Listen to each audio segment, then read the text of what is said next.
Hello, Standard 7. Today we are going to start with the new chapter Akbar the Great. Okay, now here we will be in this chapter, we'll be studying about Akbar and his policies. But before we begin with Akbar and his policies, you have to know that he was the son of Humayun, and after Humayun's death at the age of 13, he became the emperor. Okay, at the age of 13, he became the emperor after Humayun's death. Okay, he started ruling the empire under the guidance of Bairam Khan. Okay, and Bairam Khan was appointed his regent. He was a great ruler. His name was Jalaluddin Muhammad Akbar, and he brought glory to Mughal Empire. And due to this, because he brought glory to Mughal Empire, due to this reason, he is also known as Akbar the Great. Now, we will study about Second Battle of Panipat. Okay. Now, Second Battle of Panipat was between Adil Shah and Akbar.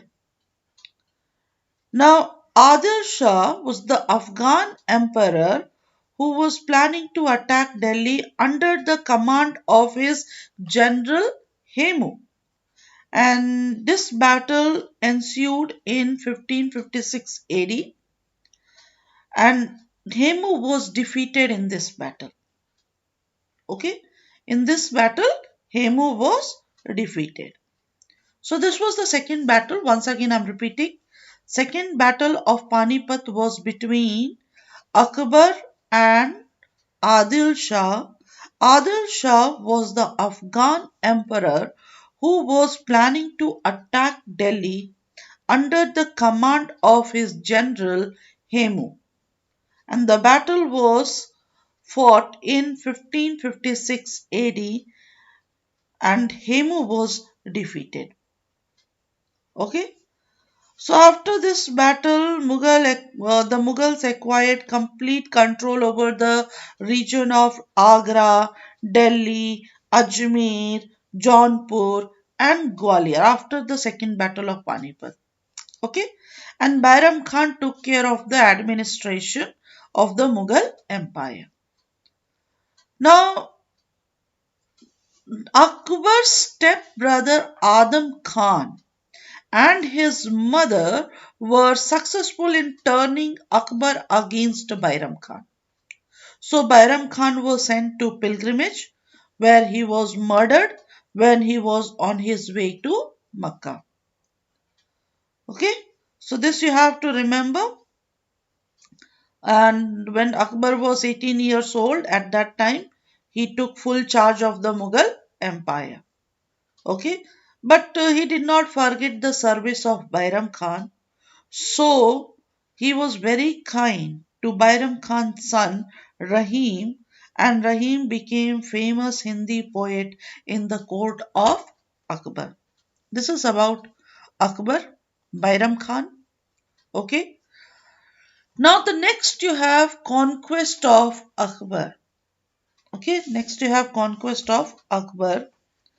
Akbar was a great ruler. So he annexed the territory of Malwa in 1561 AD. Baz Bahadur was the ruler of Malwa at that time. He was the famous musician who later on became important official at Akbar's court. Then Akbar next captured the region of Gondwana, one of the central Indian state, despite facing gallant resistance from the Rajput kingdom's queen Rani Durgavati. Now we'll be doing about Akbar's Rajput policy. Akbar maintained friendly relation with the Rajputs. So what was his policy? Friendly. Okay, he maintained friendly relation with the Rajputs. Then you have to remember that He treated Rajput rulers with great respect. So many Rajput kings were put in charge of his province like Agra, Ajmer and Gujarat. Now you see his two trusted officers, Raja Mansingh and Raja Birbal. They looked after Raja Mansingh, looked after Kabul, Bengal, Bihar. So the Rajput rulers were given a high post in his coast. Okay, so he was friendly and he had a respect for the Rajput rulers. Now Akbar also entered into matrimonial alliance with Rajput families. Matrimonial alliance means he married the Rajput girls. So you know very well he got married to Rajput princess named Jodhabai, and his son Salim also married to a Rajput princess. And you see the Rajput ladies in Akbar's family were given complete religious freedom. They never forced them to follow the religion of Islam.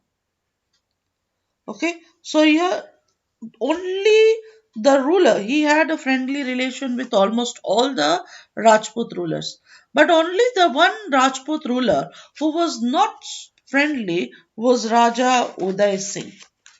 Okay, Raja Uday Singh, he was the ruler of Mewar. So here in 1567 AD, Akbar fought hard against gallant Rajput soldiers of Mewar region, but in this battle, Akbar defeated Raja Uday Singh when his commander Jethal was shot dead. Nearly 30,000 soldiers died, and Raja Uday Singh fled from Chittor to Girwar Valley. Okay, and after that, Akbar won over the region of Chittor and Ranthambore. So here we can see, however, in spite of this loss, Raja Uday Singh refused to accept the overlordship of Akbar, and he regained his strength and founded the new city which was called Udaipur near the lake in Girwar valley where he had fled after this battle. Now Rana Pratap Singh, he was the son of Raja Uday Singh. He is known in the history in India for his gallant deeds. Okay. So now remember Rana Pratap Singh. Now we will be doing about Battle of Haldi Ghati. Now Rana Pratap Singh continued to fight against the Mughals. Like his father, he was also defeated in the battle, that is the Battle of Haldi Ghati by Akbar in 1576 AD. So Battle of Haldi Ghati was between Rana Pratap Singh and Akbar in 1576 where Rana Pratap was defeated.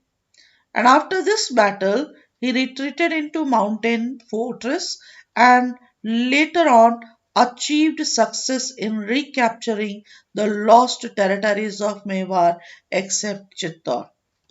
So if the Battle of Haldighati comes, you have to mention it was between Akbar and Rana Pratap in 1576 where Rana Pratap was defeated.